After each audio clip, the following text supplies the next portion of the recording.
Hello, I'm going to give you a guided tour of my favourite garden in the whole of the United Kingdom, and I would say to you, if you ever get the chance to visit any garden in the UK, make it this one, Wollerton Old Hall. Let me show you around. Now there is plenty of free parking at Wollerton Old Hall. There's even an overflow car park in the field down there, and you enter through that shed and you do have to pay for a ticket. I think it's about £10 per adult. And you are greeted by this amazing old hall. I'm imagining this is probably about 450 years old, and I would not want to be responsible for the maintenance, but I do like the way they've put all these pots outside the front door. And look at the colour of that there. I think that's a clematis. And you enter the garden through this gap here, and you exit that little shaded area into a beautiful sunny little courtyard at the back of the house. Wonderful. There's a beautiful climbing rose there. Look at that little seating area. I think this garden is open 3 days a week. Do check out the website if you are going to visit, because I wouldn't want you to turn up on a day when it's closed. Okay, beautiful little courtyard, and look at the old structure. And now let's go through that arched doorway. Through the arched doorway into this beautiful long garden here. Don't worry, you're going to see several other long views in this garden. Deep borders, and look at those beautiful tall pyramid yew trees. Amazing. Imagine having to trim those every year. Quite a blustery but sunny day today. Really quite nice weather for going out into a garden like Wollerton. Now through that gap there is a pond and a rill, but we're going to come back to that in a moment. These gaps in the hedges draw your eye through and invite you to have a look.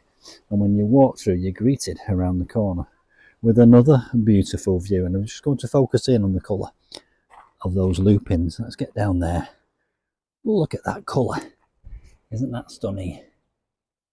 And an urn at the back. And the garden bathed in sunlight.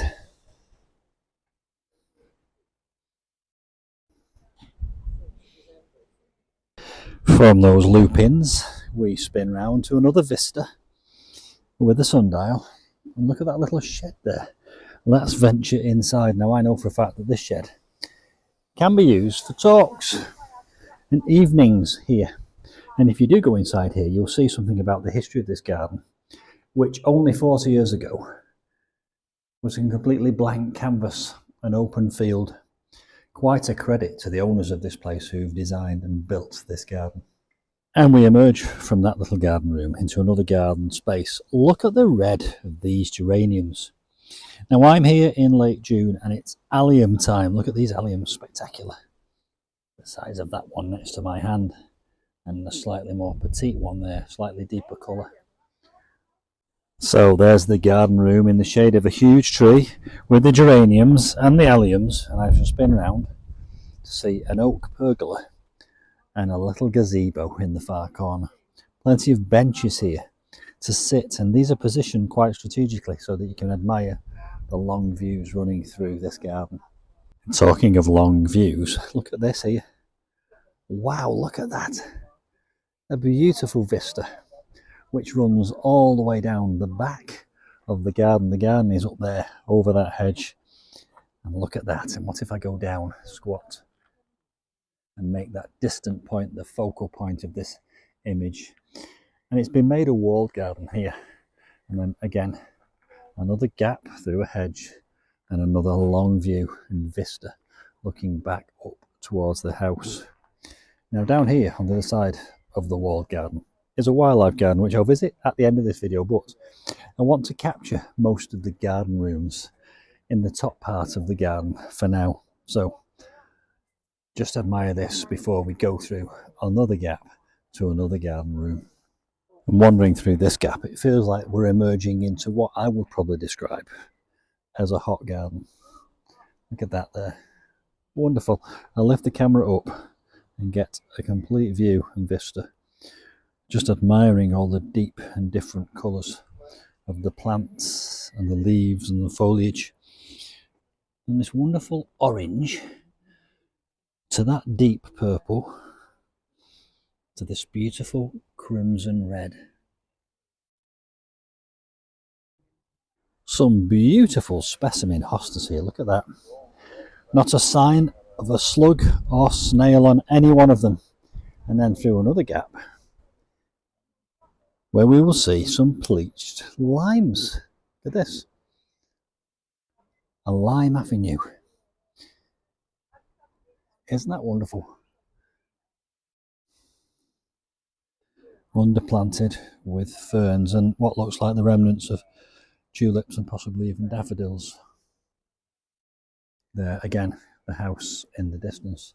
Into the real garden which I referenced earlier, and I'm going to give you some views of this, but there are some people down here, so I don't want to carry on talking because that might be intrusive, but I will wander through and give you a few of the views from different ends of this real garden.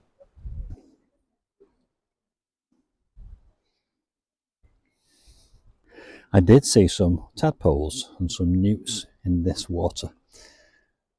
What a wonderful place to live if you were a frog, a toad or a newt. I love the way they've positioned this shallow tray here. And then we have a view up through there to a slightly larger formal pond surrounded by box balls and mature trees. I'll go up there and have a look at that from the other end in a moment.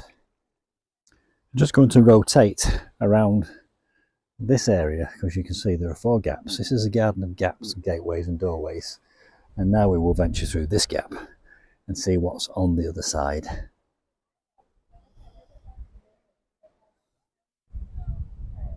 Another small garden room with some enormous books of sempervirens. Now they're about 4 foot tall, possibly even 5 foot, and then under here we have the canopy of what I would describe as a loggia.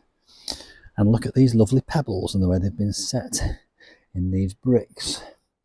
I shall go underneath, I shall rotate round, I shall give you a view of the garden as a whole, with the font in the middle and the medlar tree in the top corner. That's the ancient medlar tree.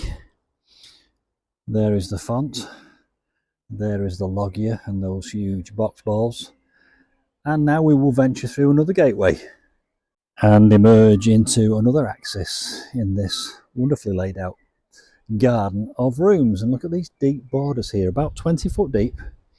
And again, a view all the way down the centre in that direction. And all the way up in that direction. I want to bring your attention to some beautiful poppies in this garden. Let me put my hand next to it so you can see the size. Isn't that beautiful? Wow. Right. Some structural planting next. Now this garden room has been redesigned in recent times to give it kind of a white theme overall, whitish greyish theme. And it's in a walled garden space with benches set at all its axes. But look at these pyramids. Wow. Like a little troop of soldiers stood there. And then if I go up past what looks like some kind of hydrangea, we have a font, a wonderful circular font. Let's go down there and look at it from above. A simple octagonal and circular water feature set in stone sets. Just simplicity. And we're in the shade of a mature tree where it's cool and damp, so we have hostas. A white wisteria festooned over the wall, a white rambling rose, a bluey white iris, and a bed of white roses, and these roses are giving off a beautiful scent. I love the smell of roses, and as if by magic, a white butterfly has just entered view. Can you see them there? Look. White butterflies in a white themed garden, how appropriate. Now, I don't know who comes up with the ideas in these gardens, but some of them I think are inspired. Look at this architectural salvage here, look. Look at that fence, the way it's just been allowed to rust. And behind that, a font and an old lantern. Wonderful. Whilst we're back down here, let's have a look at that long vista from the other end. There it is. Wonderful. Again, as I mentioned, down there is a woodland wildlife garden, and we'll go and see that last, because I do want to venture up through the garden and have a look at that formal pool. So we will venture up back past those beautiful poppies, up towards the oak pergola, and hopefully be rewarded with a long view of the formal pool from the other end. Do you remember? That's where the rill is, down there. Wonderful.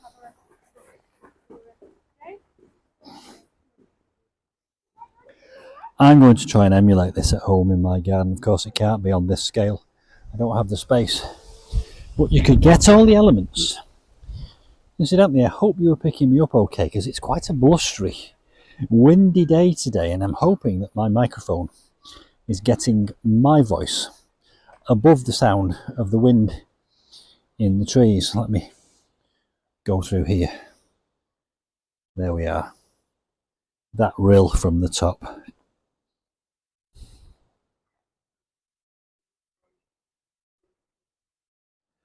So we have almost completed our tour of the garden rooms at Wollerton. There's just one more garden room to show you before we go down and have a look at the woodland and wildlife garden at the bottom end. Most of the paths here are accessible, and there are toilets and a cafe for refreshments. I've just enjoyed a nice piece of cake and a cup of tea. Again, the back of the property here, the opposite sides of the property to where we started this tour, we have again another garden room, mainly green, squares cut out of the grass and flags laid into the grass. Some beautiful lollipop trees, look like some kind of laurel to me. And then again you can see the view all the way through. This is a garden of gaps, gateways and long vistas. Very cleverly designed in this pretty rectangular plot. We're going to emerge into the real garden again. Isn't it absolutely beautiful? And I hope you can appreciate why I think this is the best garden in the UK, and it's certainly my favourite garden. I came here on my 40th birthday. I came here on my 50th birthday. I've just had my 58th birthday, and I will be back on my 60th birthday in a couple of years' time. Very popular garden this, open to the public 3 days a week, but never crowded. Enough space for people to spread out, and I'm not surprised it's popular. Number one, because it is beautiful, but also because it gets quite a lot of exposure. I've seen Monty Don here and Chris Beardshaw and other well-known gardeners exploring this space. It deserves the attention it gets, in my opinion. So now I'm going to venture down into what will become an increasingly more wild and wildlife leaning space.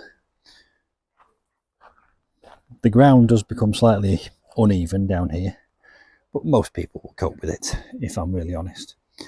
And when you visit this garden, be mindful. Stop and look and have a look at some of the specimen plants, trees, blossoms that they have here. Be careful not to just wander past things without actually seeing them.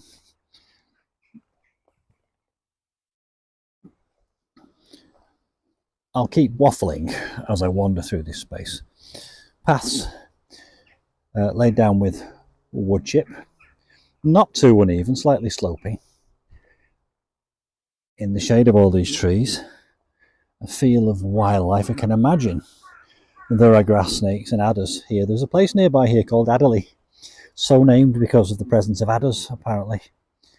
So you can imagine at night time this wooded wildlife area at the bottom end of Wollerton Old Hall would become a completely different space altogether, with owls and creatures of the night. But look at this, hidden away.